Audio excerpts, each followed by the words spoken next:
Welcome to the Wrestling Stable Show, where you don't join, you're chosen. Today is Thursday, June 25th, 2020. On today's show, we're going to start off with last night's AEW Dynamite results and give you some previews for next week's beginning of the two-week Fyter Fest pay-per-view extravaganza. So I was fortunate enough to attend last year's Fyter Fest. I was in Daytona Beach, Florida, and it was a part of the CEO Community Effort Orlando Gaming Conference. This setup was really cool, even though I'm not a gamer. There are several rooms in the Ocean Center, similar to most civic centers that have several rooms that can be rented out for various conferences or events. The doors were open to most of the rooms, so I got to see the passion and the energy of the video game tournaments. This was a lead up to All Elite Wrestling's All Out event.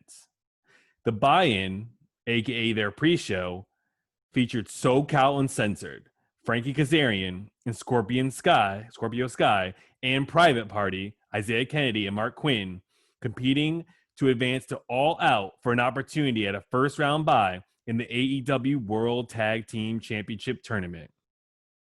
Kylie Ray was originally scheduled to compete against Leva Bates, who would go on to become the Librarian, but she asked for her release before the show, and Tony Khan said her release was amicable, so Kylie Ray was replaced by Allie. So Allie faced off against Leva Bates.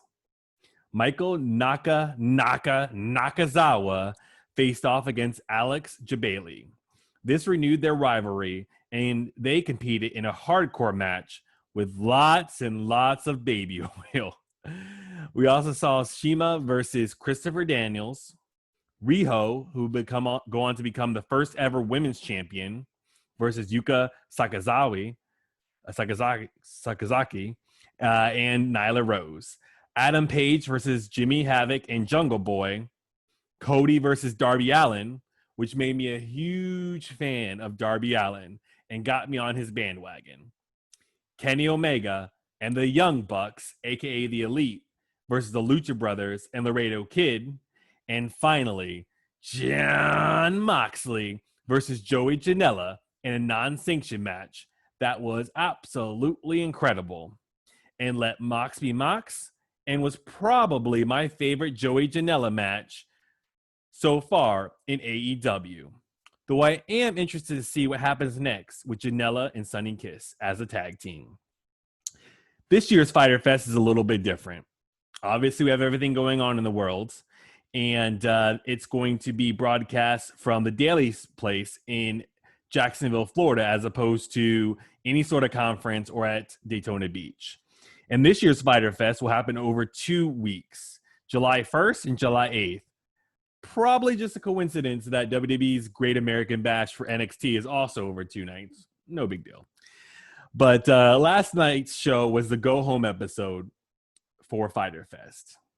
So this week's Dynamite started off with a lumberjack match between Wardlow and Luchasaurus. I think we first saw a promo for Wardlow at All Out, and it was great because it built him up. It looked really, really strong, and I think everyone was pretty much very excited to see Wardlow, especially in like comparison to some of the smaller guys that were originally signed in AEW. I mean, this is one of the first actual monsters that we got a preview for All Elite Wrestling. Then he, of course, became aligned with the Salt of the Earth, MJF, and cornered MJF to victory of the Dynamite Diamond Ring and a victory over Cody. Now, in the build-up to that match, we saw Wardlow go against Cody in a losing effort, unfortunately, in AEW's first ever cage match. And besides squash matches, this has been Wardlow's biggest match since then, going one-on-one with Luchasaurus. Now, I thought they might do this at like a bigger event, since this is, they don't have many big men, even though they have more than they had at the beginning. But we saw Wardlow versus Luchasaurus here, and Wardlow was able to get the win. And it was good to see him not to take the loss here since, it was mostly squash matches and then that Cody match. So next week on night 1 of Fyter Fest, we will see the next chapter of their feud, along with the continuation of the feud between MJF and Jungle Boy. So MJF and Wardlow will team up to face Jungle Boy and Luchasaurus. Current AEW Women's Champion Hikaru Shida squashed Red Velvet like, I think 45 seconds or something crazy like that. But after the bell rang, she went after Penelope Ford, who was at ringside with Kip Sabian. Obviously, Ford won the opportunity to get a match at Shida and the Women's Champion by pinning Shida recently on AEW television. So Shida will defend the championship against Ford next week on night 1 of Fyter Fest. Next, we saw a press conference for the TNT Championship. So I wasn't sure if this was going to be a press conference for everything, but it turned out to be basically kind of a contract signing / press conference for the TNT Championship, where Cody will defend against Jake Hager from the Inner Circle. So Arn Anderson, the manager of Cody and I guess the head coach of the Nightmare family, cut a promo on Hager while they were waiting for him to show up. Cody talked about how important the TNT Championship was and what it meant to be the first ever champion. He also mentioned how the title wasn't even finished yet, which confirms reports that we've heard that, due with everything going on in the world, they haven't been able to get the final plating and the final design completed for this TNT Championship. Now, Hager eventually did show up alongside his wife. They did their photo op in the middle by, the microphone, where Hager extended his fist out to almost connect to Cody. A little bit of mind games there. Now, that match will happen next week on night 1 of Fyter Fest. The next tag team match saw the further build of 2 of the newer storylines in AEW. We all know that the Dark Order preys on those with losing streaks. They have come for Christopher Daniels, which led up to many people thinking he might actually be the Exalted One before we saw that it was Brody Lee. And they also came after Brandon Cutler, obviously best friends with Matt and Nick Jackson, the Young Bucks. But, they try to take him away from them and make them a member of Dark Order. Their latest focus, though, has been on Colt Boom Boom Cabana. We have seen Colt go into the locker room of the Dark Order. Now, he said he also went into other people's locker rooms, but we did not see that on television. Now, he's lost, most of his matches, I think, since debuting in AEW, most specifically against Le Champion Chris Jericho. And last week, while at ringside, Colt got an envelope from the Dark Order. That envelope contained a contract for this match, which was Colt Cabana and the Dark Order leader, Brody Lee, the former Luke Harper in WWE, versus the new team of the Bad Boy Joey Janela and Sonny Kiss. Janela and Kiss look smooth like a well-oiled machine. They should definitely have a bright future in the tag team division. But the force and size of Lee was too much for them to overcome. Lee hit the discus lariat on Janela, and he allowed Colt to make the pin for the 1-2-3. Colt's losing streak has ended, and it will be hard for him not to continue to pal around with the Dark Order if these are the types of the results that he can see going forward. And I think it's also a really cool angle because it's kind of a step away from the comedy wrestler of Colt Cabana that we've seen for so many years. Even on Being the Elite, Kenny seems to be done with their comedy shtick of them chasing each other around the arena. After the match, the Murder Hawk Monster, along with his mentor and manager, Jake the Snake Roberts, showed up to take out Janela and Kiss. Not sure where this is leading to long term, as Archer was on the verge of becoming the first ever TNT champion, and Kiss and Janela seem to be focused on the tag team division. But we did get an announcement that Janela will face Archer one-on-one on night 2 of Fyter Fest. The next match was originally scheduled to be FTR, formerly the Revival, versus the Natural Nightmares team of QT Marshall and the Natural Dustin Rhodes. But QT has been exposed to the virus and was not able to make the show. So instead, we got FTR versus the veteran team of Christopher Daniels and Frankie Kazarian, SCU.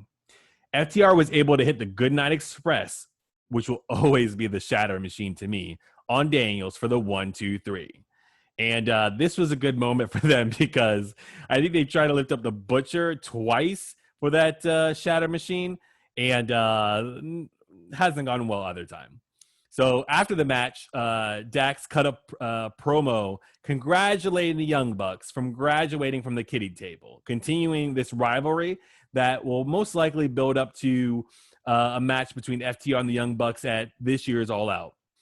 But then we hear the sound of FTR's truck engine, which they use to come to the ring.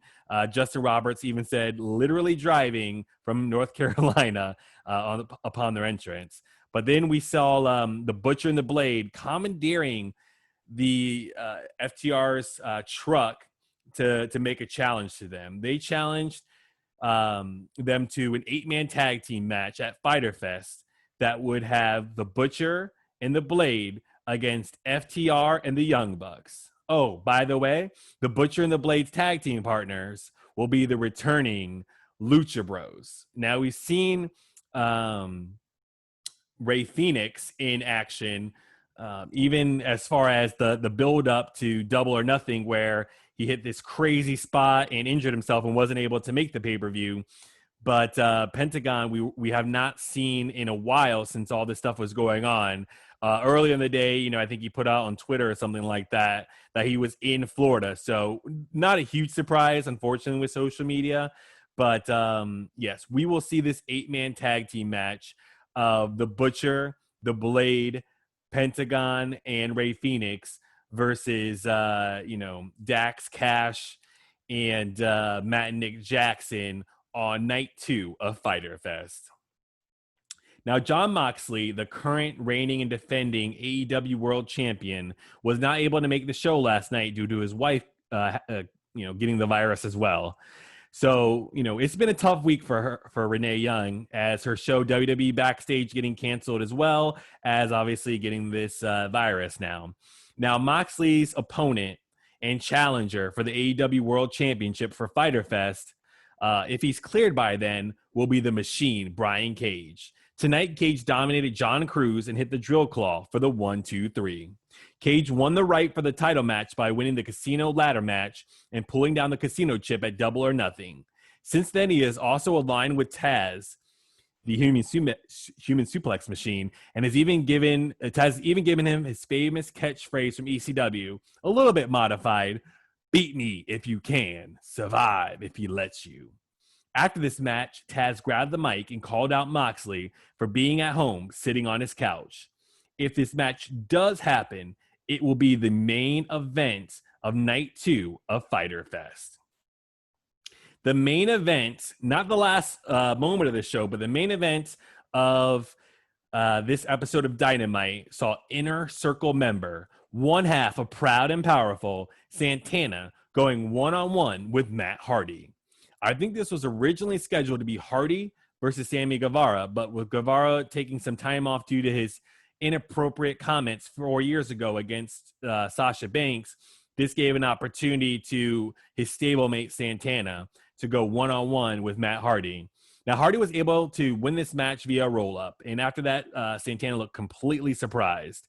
Now, Ortiz was also out there with him, and after the match, Proud and Powerful attacked Hardy, battering him and finishing with a street sweeper.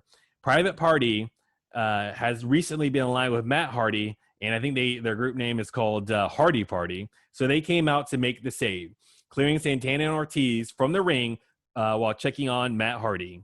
So then it was announced that Private Party will face the Proud and Powerful next week on night 1 of Fyter Fest. The last segment of the show saw a confrontation between La Champion, Chris Jericho, and freshly squeezed Orange Cassidy. Jericho came out and talked about how Cassidy will run out of juice. Cassidy came to the ring and gave Jericho his deadly shin kicks. He also turned his back to Jericho and put his hands in his pockets. Jericho took the sunglasses off of Orange's face and broke them. Then they started fighting in the ring, and this spilled out into the audience, which is composed of, I imagine, backstage crew and family members. Jericho was able to take Orange out with a camera rig, getting payback for last week when Orange disguised himself as a cameraman and attacked Chris Jericho. Orange became Blood Orange again, getting busted open in the brawl. Before the close of the show, Orange was able to fight back and put the legendary Chris Jericho through a table. Chris Jericho will face Orange Cassidy on night 2 of Fyter Fest. Other matches for the pay-per-view include Hangman Adam Page and Kenny Omega, the World Tag Team Champions, defending against Best Friends on night 1. And the former AEW Women's Champion Nyla Rose also being in action for night 2, as well as SCU versus Dark Order, which may be a 6-man tag match if Colt Cabana accepts another match alongside of Dark Order. That is our show for today. Thank you for checking out Wrestling Stable, where you don't join, you're chosen. See you tomorrow.